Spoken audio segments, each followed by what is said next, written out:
a space between each name. I put a space in double quotes and then I join it.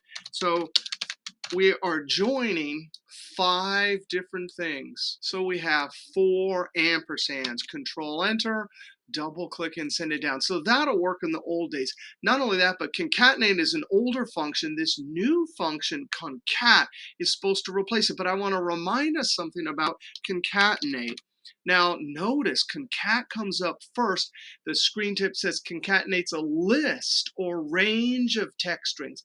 That's what this function does different. It can do list, range, or individual. If I come down and click on this, it says join several text strings. So you got to do things one at a time. Now notice that compatibility yellow triangle means we shouldn't use this one anymore. We should use